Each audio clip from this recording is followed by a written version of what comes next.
8시 뉴스를 마칩니다. 잠시 후 신율의 출발 새 아침 3부가 방송됩니다. YTN 뉴스 FM.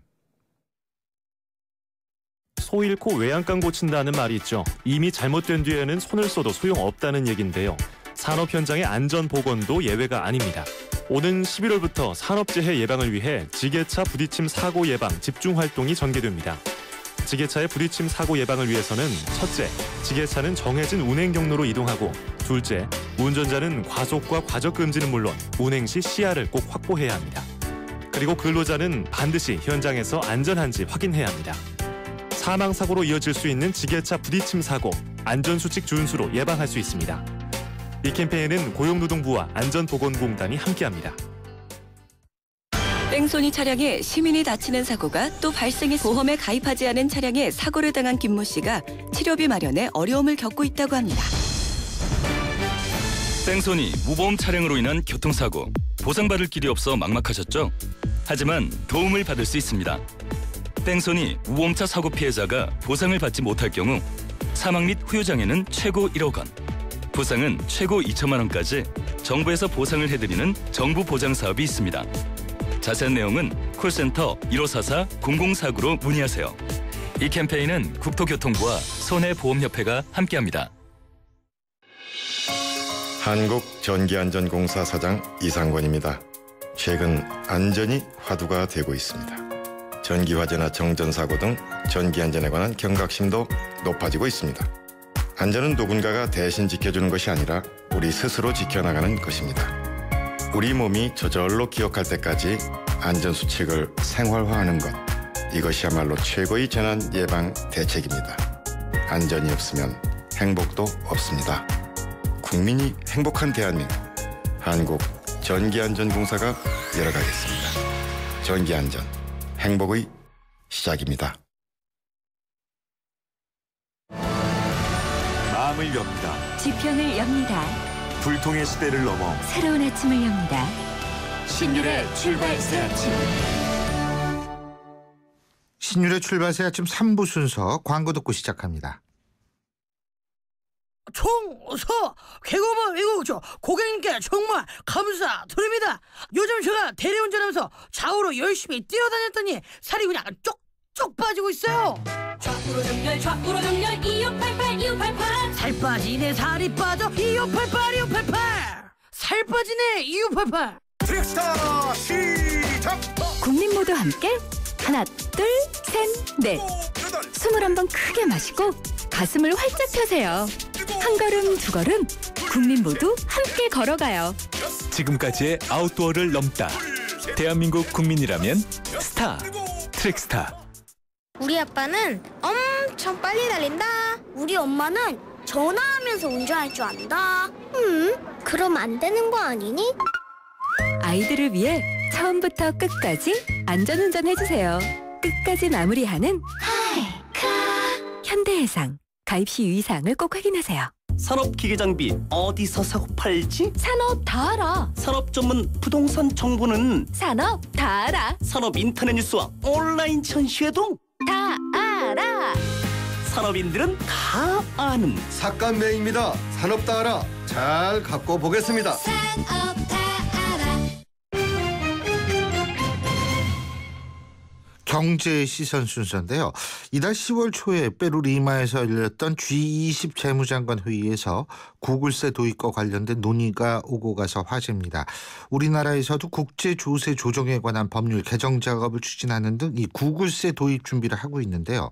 구글세, 구글은 여러분 다 잘 아시죠? 근데 구글세, 구글이 무슨 세금을 만드나? 이런 생각하실 텐데 오늘 이 얘기 좀 나눠보겠습니다. 최요한 경제평론가 직접 스튜디오에 나와 계십니다. 어서 오십시오. 예, 반갑습니다. 최요한입니다. 예, 구글세. 예. 구글이 세금을 만든다는 건 아니고 이게 뭐예요? 간단하게 말씀드리면요. 다국적인, 그러니까 구글 같은 IT 기업이 수익을 내면 그 저세율 국가의 자회사로 이전해서 세금을 회피합니다. 이걸 막는 것을 얘기하는 건데요. 말씀하신 대로 그 페루 리마에서 열린 G20 재무장관 회의, 국가 간 세원 잠식 및 소득 이전에 관한 대응 방안이 승인되면서 이 도입이 본격화되고 있고요. 예. 세금이 없거나 낮은 국가에서 자회사 설립해서 지식재산권 등 소득 원천을 넘기는 방법을 이제 조세 회피하고 있다는 거죠. 이게 이제 돈이 워낙 많습니다. 이런 회피한 돈이요. 세계 법인세의 4에서 10%. 그러니까 대략 1,000억에서 2,400억 달러, 우리 돈으로 116조 원에서 280조 원. 엄청난 규모고 또 이게 폭발적으로 늘어나고 있다네요. 그러니까 텍스 헤븐. 그렇죠. 우리가 그러니까 그 조세 회피처라 그러죠. 이쪽으로 이제 가가지고서 이 세금 내는 거를 좀 어떻게 피하고 있다 이런 얘기인데, 자, 그러니까 조세를 좀 더 어떤 방법으로 피하는지 좀 구체적으로 얘기를 해보죠. 그 미국의 구글 본사가 있죠. 구글 본사 A. 구글 본사는 방금 말씀하셨던 조세 회피처 버뮤다나 버진 아일랜드에 있는데 여기다 파견 회사를 세웁니다. B. 그리고 이 파견 회사는 구글 자회사를 세우는데 어디다 세우냐면 아일랜드라는 나라에 세웁니다. 이게 구글 아일랜드입니다. C. A, B, C가 있죠. 이제 이 구글 아일랜드 구글 본사가 미국을 제외한 전 세계 영어권, 구글의 핵심 지적재산권까지 아주 싼 가격에 모두 다 넘깁니다. 그럼 구글 아일랜드는 전 세계 각 지사로부터 거액의 로열티를 확보하게 되죠. 그럼 법인이 돈을 벌면은 세금을 내야 되잖아요. 그렇죠. 구글 아일랜드 세금을 내야 되는데 구글 아일랜드 버뮤다에서 업무를 총괄하거든요. 이럴 경우 아일랜드라는 나라는 어떻게 하냐면 외국인으로 간주합니다. 그래서 비거주자 처리해가지고 그 직접 걷지 않고 대신 버뮤다에 내라 이렇게 합니다. 그러니까 버뮤다는 세금을 안 낸다고? 그렇죠. 그러니까 구글 아일랜드 내 하고 버뮤다 낸다고 세금이 안 내니까 한 푼도 안 낸다는 거죠. 그렇군요. 이 버진 아일랜드라든지 이런 쪽이 세금을 내지 않는, 그러니까 조세 천국이라는 얘기가 나오는데 피난처, 이게 결국은 근데 이런 생각은 분명히 들 수가 있을 것 같아요. 버뮤다나 버진 아일랜드에 자회사를 직접 조세 피난처에 자회사를 세우지 거기다가 왜 또 구글 아일랜드를 만들어가지고 본사는 구글 아일랜드에 모든 거를 다 넘기고 구글 아일랜드가 다시 왜 저기 버뮤다나 버진 아일랜드에 세운 그 회사 이렇게 왜 돌리냐 이런 의문은 가죠. 이게 이제 제도의 중요성이 강조되는데요. 제도가 얼마나 제대로 완성되는가. 미국에는 조세 피난처 대응세법이라는 게 있습니다. 즉 조세 피난처 대응세법은 이렇게 조세 피난처에 직접 예를 들면 거기서 갖다 주면 안 된다. 이러면 안 되죠. 그럼 구글 본사 수입으로 간주해서 법인세 35%를 부과합니다. 그러니까 삥삥 돌리는군요. 근데 이런 거를 아일랜드 정부도 알고 있을 거 아닙니까? 알죠. 왜 버뮤다에 돈을 내라고 그래요? 알죠. 아일랜드 이익이 걸려 있죠. 구글 아일랜드는 또 다른 여기에서 자회사, 아일랜드의 자회사를 설립합니다. 로열티 수수료 업무도 담당하고 아일랜드 직원도 고용합니다. 고용 창출되죠. 또 약간의 이익에 대한 법인세도 아일랜드 정부에 달랠 겸해서 남겨놓습니다. 세수중대되죠. 아일랜드 정부로서는 일석이조, 꼭 먹고 알 먹고 도랑치고 가지 잡는 거죠. 그러니까 아일랜드 정부가 좀 잘 좀 입장을 이해해달라고 자회사를 만든다 이렇게 보면 되겠는데요. 그죠? 자, 근데 이게 구글 아일랜드에 로열티를 낼 정도의 구글 아일랜드에 로열티를 보낼 때 일정 정도의 원천세율을 내는 거 아니에요? 그렇죠. 이 20% 원천세율을 냅니다. 그죠? 그러니까 구글이 또 뭐를 씁니다. 네덜란드의 페이퍼 컴퍼니 또 세웁니다. 그래서 네덜란드에 보냈다 다시 구글 아일랜드에 보냈는데 취미군요, 취미. 왜냐하면은 아일랜드 네덜란드 조세 협약이 있습니다. 옛날부터 그 네덜란드 유럽 영내 거래 활성화 차원에서 만든 조항인데 이게 구글에게는 엄청나게 큰 세법 구멍이었거든요. 송금받는 로열티 원천 징수하지 않는다. 그럼 벌써 A, B, C, D, E 4개 회사를 만들었죠. 이런 과정 몇 개 하게 되면 돈은 도는데 세금을 거둘 수가 없는 거죠. 이런 식으로 구글뿐 아니라 애플, 페이스북, 아마존 다 이런 식으로 회피하고 있습니다. 합치니까 1,000억에서 2,400억 달러나 조세가 회피되고 있다라는 거죠. 그렇군요. 근데 이게 뭐 애플 아까 아마존 그죠? 구글은 뭐 물론이고 근데 여기에다 이제 페이스북하고 스타벅스도 여기 들어간다고 그러는데 그렇습니다. 이게 주로 다 미국 회사들이에요. 네?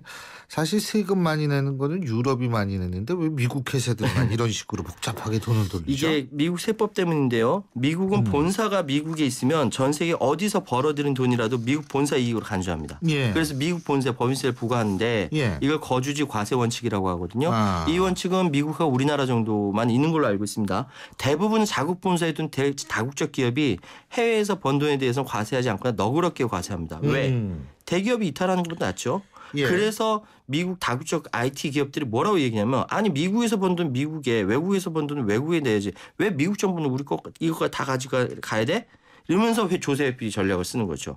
자기 합리화죠. 예. 근데 이게 이렇게 하면은 기업 이미지도 많이 떨어질 것 같은데 말이에요. 그죠? 사실 구글 그러면 뭐 이게 굉장히 자유의 세련되고 상징이고 예. 뭐 이런 거 얘기를 하는데 그 여기 연봉이 세계에서 제일 세잖아요. 그렇죠. 신입사원 초봉이 우리나라 돈으로 1억이 넘는 것으로 알고 있는데 우리나라 얘기는 아닙니다. 구글 본사 얘기입니다. 근데 어쨌든 우리나라도 이런 그 조세 회피를 막기 위한 어떤 제도를 도입한다. 예. 그죠? 이런 얘기가 있는데 이게 이제 그 왜냐하면은 예. 이 우리나라 다국적 기업의 조세 회피 행위가 공공하게 한다는 이제 소문이 있습니다. 2013년 해외 법인 9,532곳 중 절반이 넘는 4,752개의 기업이 한 푼도 내지 않았어요. 이 가운데 매출 1조 원 이상 되는 기업이 무려 15개나 됩니다. 예. 그래서 법을 만든 겁니다. 이게 통과될런지 모르겠는데 예. 일단 미제출 그러니까 그 다국적 기업은 국제 거래 정보를 법인세 신고 기한에 제출해야 되는데 이거를 미제출 시에 1,000만 원 이하의 과태료가 부과됩니다. 그런데 생각해 보니까 다국적 기업한테 1,000만 원이면 너무 싸지 않습니까? 적지 않습니까? 입장 바꿔 생각하면 그냥 벌금 낼 것 같아요. 1,000만 원은 물론 큰 돈이에요. 예, 근데 이런 기업들이 입장에서 볼 때 1,000만 원이 과연 큰 돈으로 생각할 수 있느냐 결코 아니라는 그렇죠. 거죠. 문제는. 예, 그 법의 허점이 여기 또 있는 겁니다. 그래서 어쨌든 타깃은 구글, 애플, 아마존 등 다국적 IT 기업이지만 우리나라도 글로벌 기업들이 있거든요. 피해갈 수 없습니다. 앞으로 현재로서는 국세청이 지금 조세피난처에 돈 나간 거 못 찾거든요. 지난해 그 롯데의 그 경영권 분쟁 때 일본 가 있는 거 모르지 않습니까? 마찬가지로 상법에 따라서 국내 사업자는 해외 거래에 대한 상세 정보를 공시할 의무가 없거든요. 자, 비슷하게 의무가 없죠. 예, 국내 기업도 아마 해외 기업처럼 지금 비슷하게 절세를 하고 있다 추정이 되는데 실제로 2012년에 삼성전자가 조세 회피 행위를 해온 사실이 적발되기도 했죠. 예. 아니 그 왜 조세 사국이잖아요. 국세청 저승사자.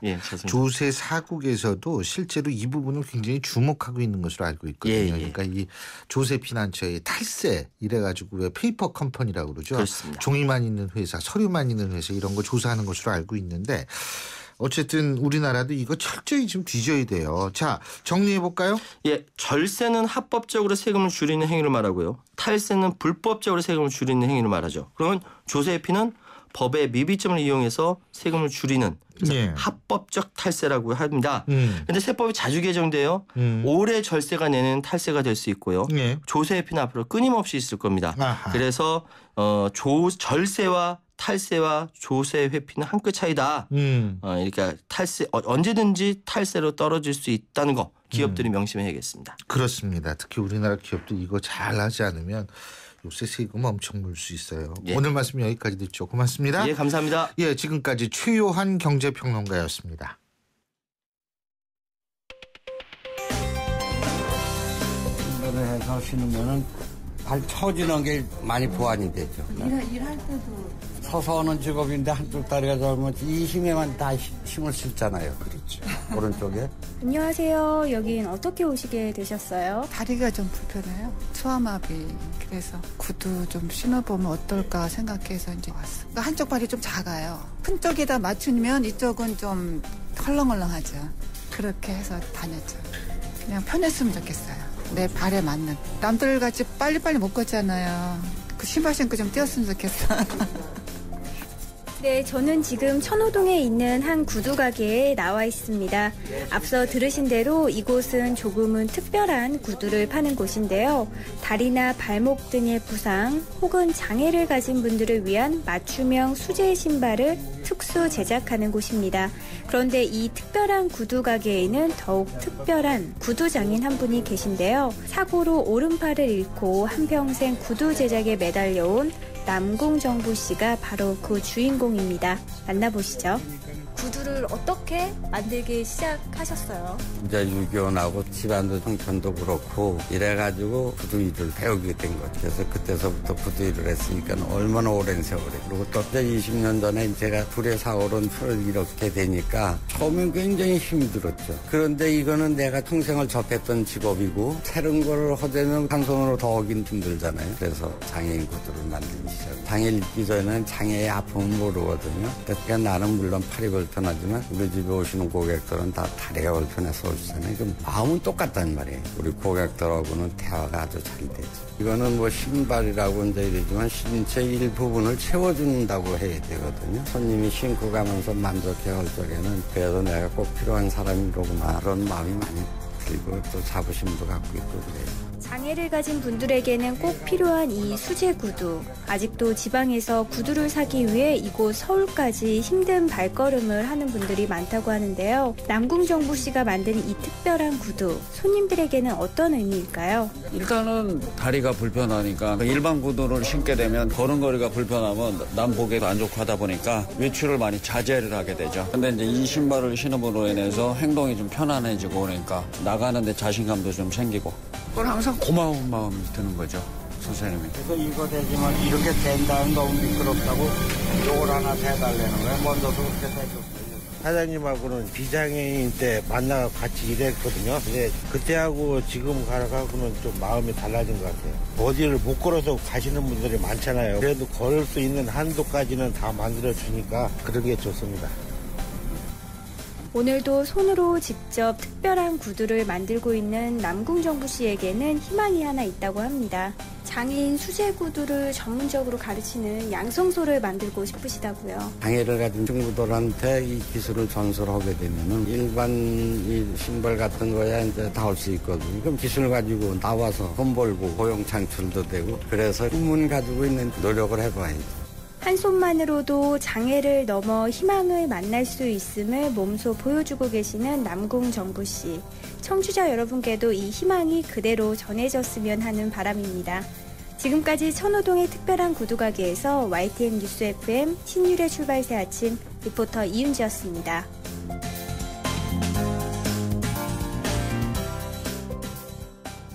예, 지금 이윤지 리포터의 소개로 들으셨습니다만 사실 우리나라에서 장애를 갖고 산다는 것 이거 쉽지 않습니다. 우리나라 장애인들은 사회적 차원의 배려 부족 그리고 제도적 차원의 지원 부족으로 상당히 여러 가지로 어려움을 느낄 수밖에 없는데요. 이런 상황에서 이 신발이 갖는 의미는 엄청 클 수밖에 없을 겁니다. 이분이 만드는 신발 그건 단순한 신발이 아니라 세상의 어려움과 편견과 두려움을 모두 담아내는 그런 신발이라는 생각이 드는데요. 솔직히 우리 마음에 담아야 할 이런 존재들을 이 신발이 대신 담고 있다는 생각을 해보면 우리 모두 부끄러워해야 할 겁니다. 우리나라 장애를 가지신 분들 중에서 90%가 훨씬 넘는 퍼센테이지가 비중이 바로 후천성 장애인이라는 겁니다. 다시 말해서 사고나 정상적으로 그냥 태어났는데 사고나 여러 가지 원인, 병이나 원인에 의해서 장애를 갖게 되는 분들이 대부분이라는 얘기인데요. 그런 의미에서 우리는 우리 모두를 잠재적 장애인이라고 생각해야 하는 것이 옳듯 싶습니다. 바로 그런 차원에서 우리가 이 장애의 문제를 우리 문제로 느끼게끔 우리 스스로를 다잡아야 하는 순간이 지금이 아닌가라는 생각이 드네요.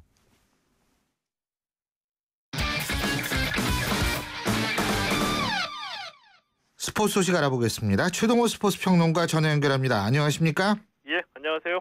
이야, 두산이 이겼어요? 아, 예. 예? 정말 이 토요일 날 또 하죠? 경기입니다. 예. 예. 이 7대0으로 이겼거든요. 네. 근데 어제 이 두산의 승리를 가장 간단하게 한마디로 표현하면은 선발 리포트의 승리라고 말씀드릴 수가 있습니다. 아, 이 선수 근데 너무 많이 던지는 거 아니에요? 좀 많이 던진 감이 있죠. 예. 이 플레이오프에서만 1차전 승리를 따냈고요. 어제 경기에서 또 이기면서 2승을 올렸거든요. 어제는 7이닝 무실점 호투를 했는데 예. 이 리포트 선수가 NC 타선을 압도하는 사이에 이 두산의 공격이 6회 말에 선취점을 뽑아냈고요. 또 7회와 8회 3점을 추가해서 승부를 갈랐습니다. 이 3차전에서 그러니까 바로 전 경기에서 두산이 2대16으로 크게 졌거든요. 이렇게 크게 졌는데 단 하루 만에 분위기를 바꿔놓았다는 점, 그리고 이 에이튼 니퍼트 선수가 최대 위기였던 4차전에서 또다시 무실점으로 호투했다는 점을 보면은 두산이 정말 이 끈끈하고 뚝심이 있다는 거 다시 한번 실감해줬고요. 어제 승리하면서 2승 2패로 균형을 맞췄습니다. 이 내일 오후 2시에 열리는 이 마지막 5차전에서 이 한국 시리즈 진출팀이 가려지게 됐습니다. 야, 근데 이거 니퍼트 선수 제가 아까 많이 던졌다 그러는데 그 1차전 때죠, 제 기억으로는. 그때도 거의 혼자 다 던졌잖아요. 예, 완봉승을 거뒀죠. 완봉승을 거둔 거죠. 예. 근데 어제도 7이닝까지 던졌다. 야, 정말 이게 그래서 좀 팔을 너무 많이 쓰는 거 아닐까 걱정이 돼서 한 말인데. 예. 어쨌든 플레이오프에서만 니퍼트 선수가 2승을 올리는 거 아닙니까? 예, 그렇죠? 그렇죠. 1차전에서 114개의 공을 던졌거든요. 예. 그리고 사흘 쉬고 등판을 했기 때문에 아무래도 어제 경기에서는 1차전보다는 구위가 좀 떨어지지 않겠느냐라고 예상을 했었거든요. 예. 근데 전혀 구위에 변함이 없었고요. NC 타자들로서는 좀 굴욕적이죠. 1차전에 당했는데 어제도 또 당한 겁니다. NC 타자들이 이 니퍼트 선수를 어쨌든 간에 마운드에서 빨리 끌어내려고 경기 시작하기 전에 공을 많이 던지게 하겠다. 예. 투 스트라이크 이후에 승부를 보겠다. 이런 작전을 갖고 있었거든요. 예. 근데 공이 워낙 좋았기 때문에 이 볼 카운트 계산을 할 겨를도 없이 이 투 스트라이크가 잡혀졌고요. 그 이후에 마음이 급해지다 보니까 예상했던 대로 승부를 길게 가져가지 못하고 좀 빨리 배트가 나갔습니다. 예. 자, 이번 주 토요일이라고 그러셨는데 마지막 5차전이요. 그러면 여기에서는 누구 맞대결이죠? NC 스튜어트인가요? 예, 그리고 그렇습니다. 두산 장원준. 예, NC에서는 스튜어트 선수가 나오고요. 두산의 선발은 장원준 선수입니다. 예. 이 두 선수가 2차전에서 서로 맞대결을 벌였었거든요. 예. 이때에서는 이 스튜어트 선수가 2대1 완투승을 거뒀는데 이 장원준 선수도 패하기는 했지만 7이닝 무실점으로 호투를 했습니다. 이 내일 경기에서 니퍼트에 2번이나 당했던 NC 타선이 5차전에서는 이 선발 장원준 선수를 어떻게 공략할지가 이 승부의 관건이라고 볼 수가 있습니다. 그렇군요. 자, 프로농구에서는 오리온이 상당히 강세인 모양이에요. 프로농구 역대 최고의 승률을 기록했다고 그러네요. 예, 그렇습니다. 어제 이 오리온이 LG를 88대 75로 이겼는데요. 예. 개막 후 13경기에서 12승 1패를 기록했습니다. 예. 13번 경기에서 12번 이겼으니까 대단한 기록인데 예. 승률이 92.3%이거든요. 예. 이 프로농구 역대 최고 승률 기록을 세웠고요. 2위 모비스하고 승차가 3.5경기인데 이 오리온의 이 선두 질주가 프로농구에서는 당분간 계속될 것으로 보입니다. 그렇군요. 자, 또 유럽 축구에선 말이에요. 이 훌리건들의 난동이 문제가 되고 있다. 뭐 이건 사실 어제 오는 문제는 아닌데요. 예, 그렇죠. 예, 그런데 어제 우리 손흥민 선수가 뛰고 있는 이 토트넘이 벨기에 안더레흐트라는 팀하고 유로파 리그 조별리그 원정 경기를 가졌거든요. 예. 손흥민 선수는 아직 부상에서 회복하지 못했기 때문에 경기에 출전하지는 않았는데 이 원정 경기에서 1대2로 역전패를 당했습니다. 자, 그런데 이 원정 경기를 쫓아가서 원정 응원에 나섰던 토트넘 팬들 50여 명이 이 바에서 술을 마시고 있는데 이 안더레흐트 이 극성 팬들이 몰려와서 갑자기 폭행을 가하는 사건이 발생한 겁니다. 이 마치 전쟁을 치르듯이 이 토트넘 팬을 급습한 사건인데요. 이 사건뿐만이 아니라 바로 전날에도 이 맨체스터에서 이 폴란드 훌리건들이 스페인의 이 세비야 팬을 급습하는 사건이 발생했고요. 이번 달 초에도 이 훌리건들의 이 난투극이 계속해서 벌어지게 되면서 여전히 유럽 축구에서는 훌리건 때문에 골머리를 앓고 있습니다. 예, 이 축구를 너무 자기 중심으로 바라보는 거 아닌가? 자기 문제화 시켰어요. 이렇게 되면 선수들도 부담돼서 잘 못 뛰어요. 이거 무서워서 어디 뛰겠습니까? 조금이라도 실수하면은 이 자기네 팬들이 와가지고 뭘 할지도 모르는 거 아니겠어요? 이게 재미있는 게 이 그 훌리건들의 난동이 심해지는 때가 이 경제적으로 좀 어려울 맞습니다. 때. 예. 유럽에서 훌리건들이 대부분 이제 그런 분들이 많기 때문에 불만도 많은 분들 이런 분들이 많기 때문에 그런 건데 오늘 소식 여기까지 듣겠습니다. 고맙습니다. 예, 고맙습니다. 예, 지금까지 최동호 스포츠 평론가였습니다. 신율의 출발세가 지금 3부 순서는 여기서 줄이고요. 전 잠시 뒤 4부에서 오겠습니다. 일단 잘생기고 날씬해야지. 여자는 살림이나 잘하면 됐지. 어느 대학 나왔는지 보면 딱 안다니깐. 여러분도 느끼셨나요? 우리가 아무렇지 않게 웃고 지나치는 표현들. 당사자를 비하하고 차별하는 말입니다. 내 말 한마디가 누군가에게는 큰 상처가 될 수도 있습니다. 상처가 되는 말보다 존중의 말을 전해보세요. 참된 배려와 존중은 비하와 차별 없는 말에서부터 시작됩니다. YTN 라디오 언어문화 개선 캠페인은 국립국어원과 함께합니다. 얼마 전 출산을 해서 육아휴직을 쓰고 있어요. 아이 키우는 데만 전념할 수 있어서 좋아요. 전 육아휴직 대신 일하는 시간을 조금 줄여서 근무하고 있어요. 일도 하고 아이도 돌볼 수 있어서 정말 행복해요. 어머님이 편찮으셔서 병간호를 해야 하는데 고민이에요. 해결 방법이 없을까요? 네, 있습니다. 육아부터 가족 돌봄, 자기개발, 퇴직 준비까지 이제 필요에 따라 시간 선택제로 전환해 일할 수 있습니다.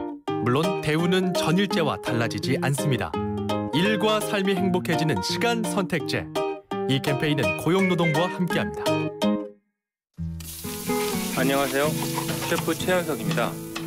바깥 활동하기 참 좋은 계절, 가을입니다. 그런데 여러분, 이거 알고 계신가요? 66년 만에 찾아온 최악의 가뭄으로 일부 지역은 제한급수라는 비상사태를 맞이했고요. 가뭄이 계속될 경우 원활한 식수 공급에도 문제가 생길 수 있다고 합니다. 음식을 만드는데도 깨끗한 물이 없어서는 안 될 필수 요소인데요. 저 셰프 최현석이 추천하는 가뭄 해결을 위한 가장 손쉬운 방법, 바로 생활 속 물 절약입니다.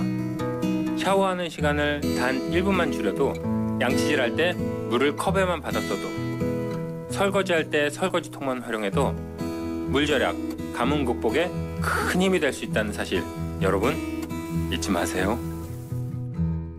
소중한 당신과 함께하는 YTN 라디오 소중한 물 캠페인 환경부와 함께합니다. 날카로운 분석, 내일을 보는 시선, 신율의 출발 새 아침. 신율의 출발 새 아침 4부 순서 광고 듣고 시작합니다. 인터넷을 누르고 검색창에 입력하고 홈페이지 하단을 전화번호 어디나? 전화번호 이건가? 복잡해! 지역번호와 114만 누르세요. 114 번호만 누르면 검색보다 쉽다 빠르다. 114. 핸드폰에선 꼭 지역번호 누르고 114. 금융회사에게 묻습니다. 안정적인 수익에는 뭐가 제일 중요할까요? 어떻게 해야 제 연금을 잘 키울 수 있죠? 미래에셋증권이 답합니다. 글로벌 자산 배분하세요. 세액공제로 절세 효과까지 준비된 연금 전문가 미래에셋증권. 투자 손실에 유의하세요. 10월은 르노 삼성자동차 고객만 2배 더 풍성하겠습니다.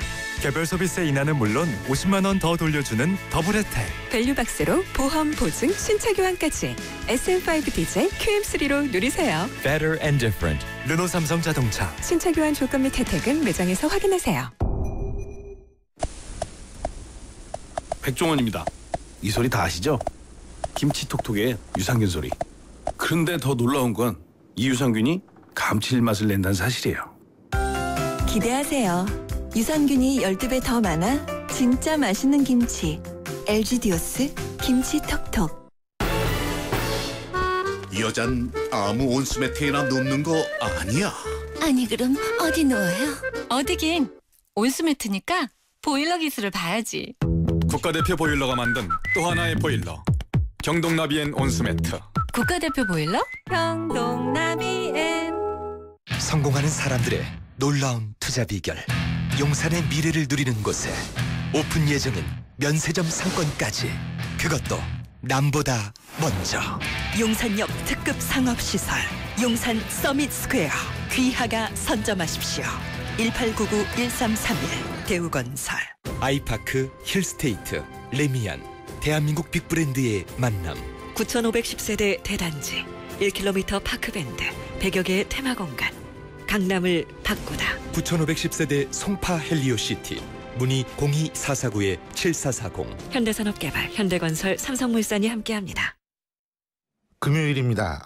정말 이 주일 빨리 가죠. 벌써 금요일인데요. 자, 지금 금요일에 출근길 마무리되는 시간입니다. 8시 37분 03초 지나고 있는데요. 지금 이 시각 교통 상황 알아보겠습니다. 박호영 캐스터. 네, 신일의 출발새 아침 교통정보입니다. 아침엔 안개, 낮에는 먼지로 앞을 보는데 남다른 주의가 필요한 금요일입니다.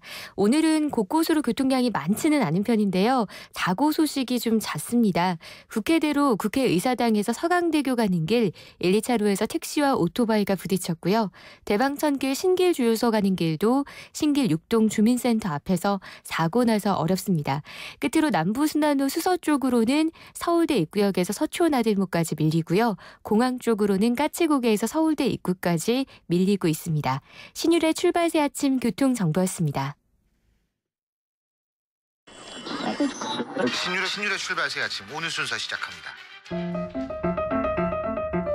오늘 아침 당신이 듣고 싶은 뉴스 94.5MHz YTN 뉴스 FM 신율의 출발새 아침.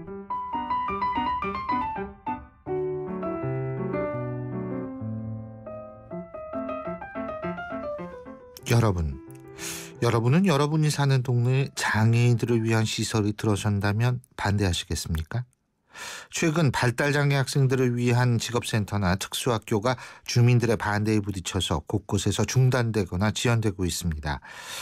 주민들의 반대 목소리, 차라리 쓰레기 소각장이 낫다. 땅값이 떨어진다. 이런 주장도 나오고 있는데요. 오늘 이 시간에는 이 문제 좀 생각해 보죠. 먼저 이 문제에 대해서 학부모와 전문가의 입장 차례로 들어보겠습니다. 먼저 함께 가는 서울장애인 부모회의 김현숙 부대표 전화 연결하죠. 김 부대표님 안녕하세요. 네, 안녕하세요. 예, 지금 자녀분이 나이가 어떻게 되세요? 우리 부대표님. 현재 19살이고요. 19살. 고등학교 3학년입니다. 예, 몸이 좀 불편해요? 예, 저희 아이도 이제 지적장애라 발달장애에 속하는 아이입니다. 학교는 다니죠, 지금? 예, 그 특수학교에 다니고 있습니다. 특수학교요. 그 특수학교는 다행스럽게 집 근처에 있나요?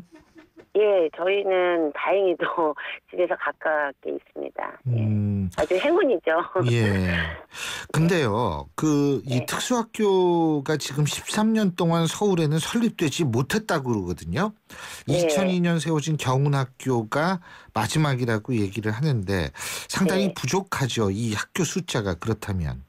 너무 부족하죠. 예. 너무 부족하다. 저희 학교만 해도 너무 과밀 학급이라 사실 아이들 어려움이 많고요. 그리고 제가 이제 노원구에 살고 있는데 옆에 이제 지금 문제가 됐던 그 중랑구에 학교가 없다 보니까 저희 학교에 중랑구 아이들이 3분의 1입니다. 그러다 보니까 노원구 아이들이 노원구 학교를 못 오고 또 도봉구 학교로 가는 그런 악순환이 계속되고 있습니다. 예.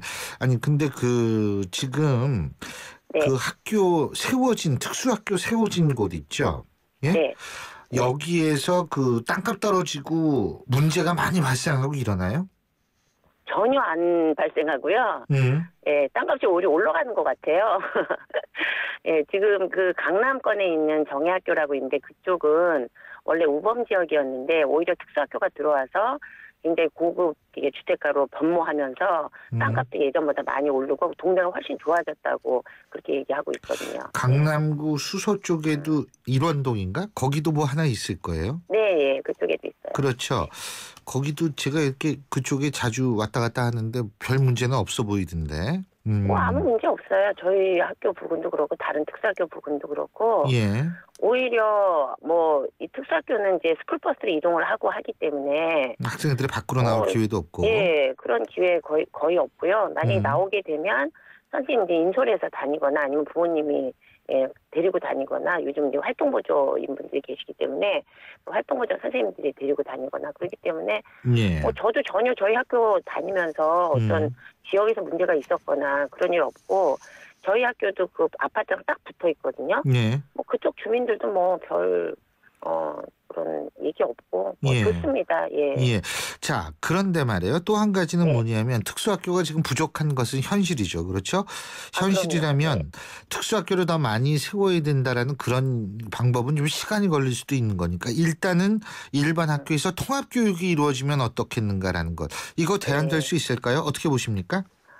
예, 근데 이제 통합 교육도 굉장히 중요합니다. 통합 교육도 중요한데 지금 일률적으로 무조건 특수학교, 무조건 통합 교육이 아니라 그 장애인 당사자 개인을 봐서 그 사람이 통합교육에 맞는 교육이 필요하다면 통합교육을 하는 거고 예. 특수교육이 필요하다면 특수교육으로 가야지 어떤 장애인의 그 개별적인 상황을 고려하지 않고 무조건적 사회적인 환경에 따라서 특수학교가 없으니까 그냥 통합교육으로 가라. 이거는 맞지 않는 것 같아요. 그러니까 저희 아이도 통합교육을 해봤고 특수학교도 가봤는데 저희 애들은 중증에 속하는데 통합교육하에서 저희 아이가 교육적 권리를 보장받는 부분이 특수학교가 좀 적더라고요. 그래서 저도 이제 특수학교 쪽으로 옮겼거든요. 그러니까 이거는 어떤 여건을 바라보는 게 아니라 장애인 당사자를 바라보고 결정해야 될 일이라고 생각합니다. 예, 그렇군요.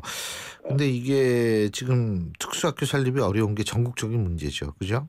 아, 그럼요. 서울만의 문제는 아닐 거예요. 예. 지방은 오히려 더 거리가 멀기 때문에 예. 뭐 스쿨버스를 2시간 이상 타고 학교를 다니는 경우도 있고요. 지금 서울에도 저쪽 강서구 쪽에 지금 이제 중랑구, 강서구, 강남구 이렇게 지금 특수학교 3곳이 좀 만들어져야 된다. 그렇게 계획을 하고 있는데 강서구의 어떤 부모님 얘기를 들으니까 1시간 40분을 차를 탄다고 그러더라고요. 스쿨버스를 편도. 그러니까 거의 대전을 매일 왕복하는 거나 마찬가지죠. 편도 왕복이 아니라? 예, 편도. 저희 아이도 지금 학교가 그 직선 코스로 가면 5분이에요. 예. 차를 타고. 근데 저희 아이도 한 거의 40분 정도 차를 타고 있어요. 왜요? 그만큼 이제 아이들이 스쿨버스가 이게 사방에 돌아다니니까. 네. 아. 네, 그런 상황입니다. 저는 이제 가까운 데도 40분인데 멀다 그러면 1시간 이상 되는 경우는 아주 흔한 경우죠. 예. 그리고 또 하나 직업능력개발센터 서울 커리어월드라는 게 있는 모양이에요. 아, 근데 예. 이것도 공사가 지연되고 있습니다. 예. 근데 이게 직업능력개발센터라는 게 이게 장애인들한테는 굉장히 중요한 의미를 갖죠. 그럼요. 그건 거의 생명이나 마찬가지인 교육이에요. 그 교육이. 근데 이제 이 커리어월드는 우리 그 조그마한 통합 말씀하셨잖아요. 통합교육. 그러니까 이제 특수학교 같은 경우는 고등학교 3학년까지 마치면 전공과 과정이라 해서 이제 사회로 나가기 전에 이제 그런 교육을 받는 직업교육도 받고 사회로 나가기 위한 준비를 하는 그런 과정이 있습니다. 학교 내에.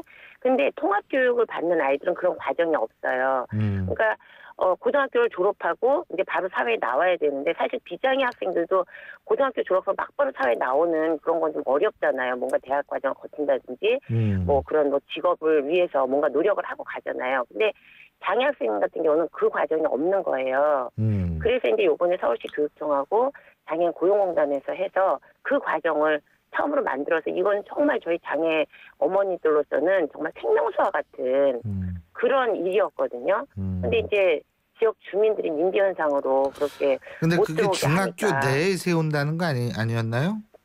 예, 지금 그 중학교에 그 학생이 줄어서 건물 하나가 이렇게 좀 비는 그런 상황이 됐나 봐요. 그러니까 중학교 학생들이랑 같은 건물에서 같이 들어가서 하는 게 아니라 건물이 이렇게 D자로 돼 있는데 이쪽 맨 끝에 건물인 거예요. 완전히 별도로. 그래서 그걸 이제 뭐 중학교와는 담을 이렇게 치던지 해서 중학교 내에 들어가지만 별도의 공간으로 해서 그렇게 설계를 하고 계시더라고요. 교육청에서. 근데 이제 근데 저는 솔직히 이 님비 현상이 어디나 있을 수는 있는데 이게 지금 2015년도에 발생되어서는 안 될 그런 말들이 나오니까 정말 아연실색해요. 저는 그 말을 들었을 때 뭐 1970년대인가 지금 그런 생각이 들 정도로 너무나도 충격적이더라고요. 지금 우리 나라의 시민의식이 이 정도밖에 안 되나 그런 생각이 들더라고요.